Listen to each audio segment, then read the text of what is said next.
Boker Tov, que ces paroles de Torah soient pour la guérison rapide et le rétablissement de Moshe Raphaël Nissim Ben Kamil, Moshe Ben Rivka, Shlomo Ben Rivka, Nissim Ben Rivka, pour la guérison de Yahu Hananel Ben Ruth Mesodi, pour la guérison de Daniel Tamar Atoubet Fortuné, et pour la réussite d'Avraham et Saouda.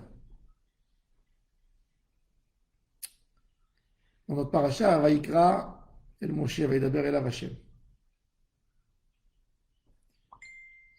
Le Midrash nous dit quelque chose d'extraordinaire. Cet appel d'Akadosh Baruch Hu, un appel particulier à Moshe Rabbeinu, ne ressemble pas à l'appel que Dieu parle avec Adam, avec Noé, avec Abraham, avec Yitzhak, avec Yaakov. Tout cela était unique dans leur génération, unique en Torah, unique en Kedusha. C'était les seuls tzadikim de la génération. Quelque part, si on pourrait l'appeler, on aurait appelé ça tzadik par défaut. C'est le seul qu'il y a dans la génération. Donc, c'est normal qu'Akadosh Baruch Hu s'adresse à eux et pas aux autres.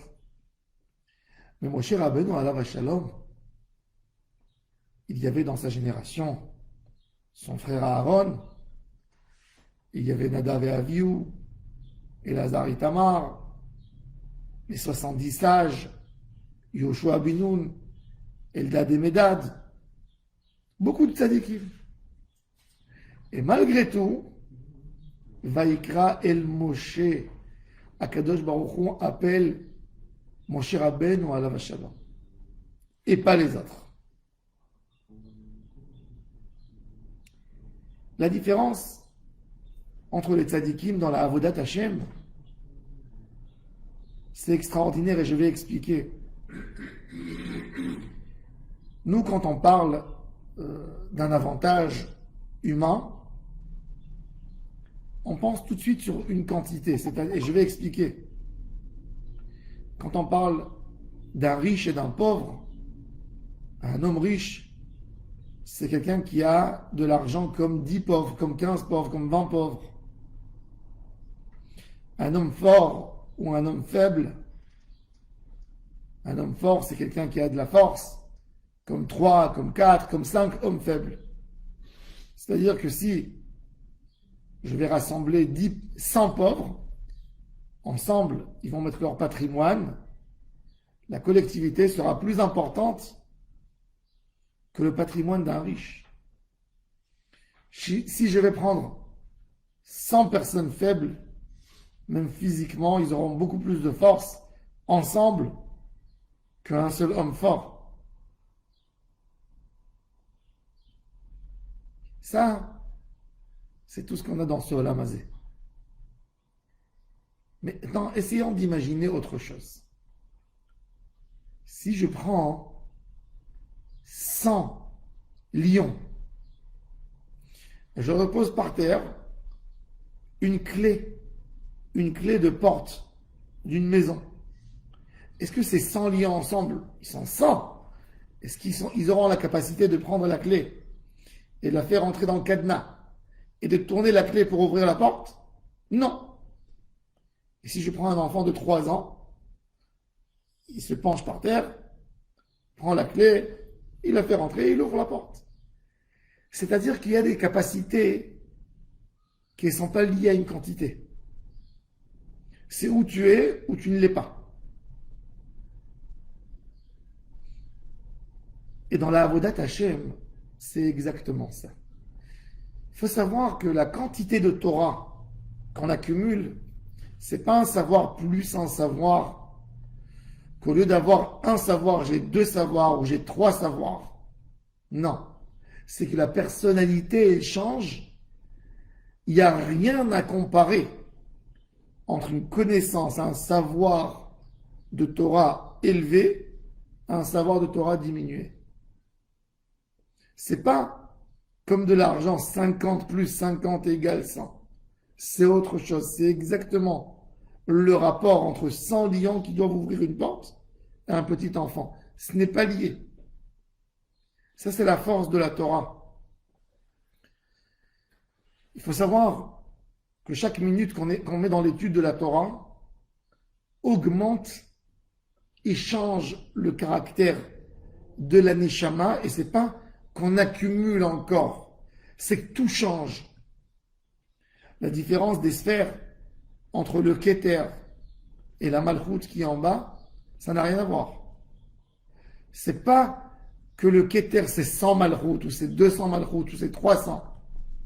Ça n'a rien à voir, c'est une autre sphère. C'est une autre chose. C'est complètement différent. Quand quelqu'un se rapproche à Hashem Barach, quand quelqu'un fait une avodat Hashem, toute sa matière change. La matière humaine change. Ça, c'est l'idée de l'avodat Hashem.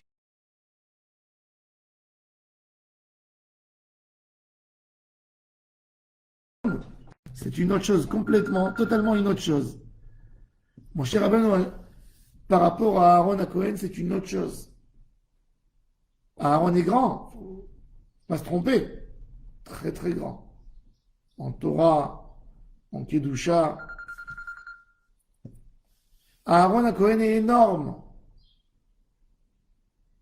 Mais encore une fois, par rapport à Moshe Rabbeinu, c'est une autre chose. Et ça c'est ce que, pour nous expliquer où on peut arriver dans la Avodat Hashem. On n'aura jamais une limite dans la Avodat Hashem. Un homme, quand il fait du commerce, il veut gagner de l'argent. Alors à un moment, il dit, ça suffit, j'ai de quoi vivre, j'ai de quoi nourrir mes enfants, parce que de la richesse ou un bien matériel, c'est une sorte d'accumulation qu'on accumule. J'accumule 50 plus 50 qui vont faire 100, 100 plus 100 qui vont faire 200, 1000 plus 1000, en fin de compte ça va arriver à 2000, etc. et plus et plus. Mais l'idée c'est d'accumuler.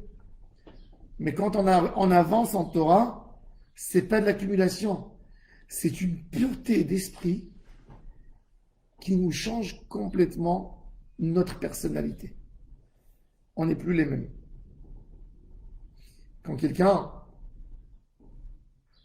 a grandi dans une grande école, quand quelqu'un a fait des études spéciales, quand quelqu'un a eu un vécu particulier à côté d'une très grosse personnalité, tout son regard sur la vie est différent.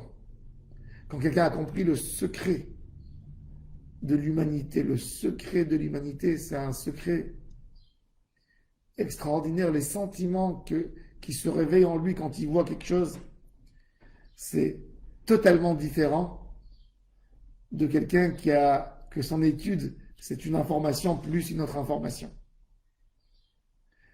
L'étude de la Torah, c'est pas d'avoir une information, c'est de changer ta personnalité. C'est d'avoir une autre vision sur la vie. Un tzaddik, il voit le monde différent de ce que nous, on le voit. Quand un homme voit quelque chose, pour lui, il a vu une image. Mais le tzaddik a vu complètement autre chose. Une autre perception, une autre dimension, une autre chose complètement. Il y a un homme qui voit une belle voiture, il voit le matérialisme, il voit la vitesse de la voiture, la belle couleur, la forme. Mais un ingénieur, quand il voit, il essaie de s'imaginer la force d'un avion, d'un moteur à travers le moteur de la voiture. Si un moteur de telle dimension et de tel volume fait tant et tant, alors il essaie de s'imaginer autre chose. Il ne regarde pas de la même manière qu'un homme simple, un homme qui n'a pas fait ce travail, voit les choses. Et ça, c'est l'idée.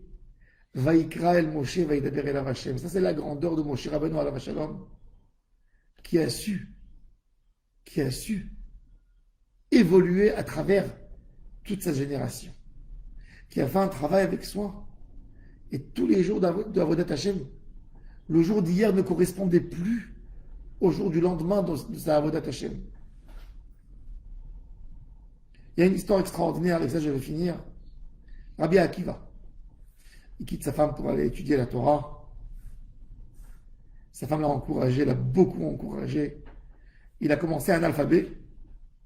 Après 12 ans d'études, il devient le maître de la génération. Le maître. Il revient à la maison et il entend sa femme qui discute avec un voisin. Le voisin lui dit, ton mari t'a abandonné. Sa femme lui dit, tu sais, mon mari n'était pas là 12 ans, mais j'aurais souhaité qu'il va encore 12 ans étudier la Torah. Et Rabbi Akiva retourne. Il ne fait pas un arrêt. Il retourne après 24 ans, il revient avec 24 000 élèves. Et la foule qui va l'accueillir, et sa femme dans la foule.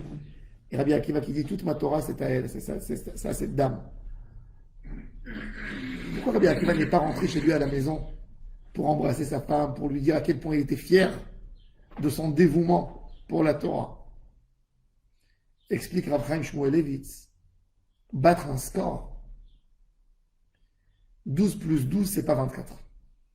Contre un champion, on calcule combien de mètres il fait par quelques secondes.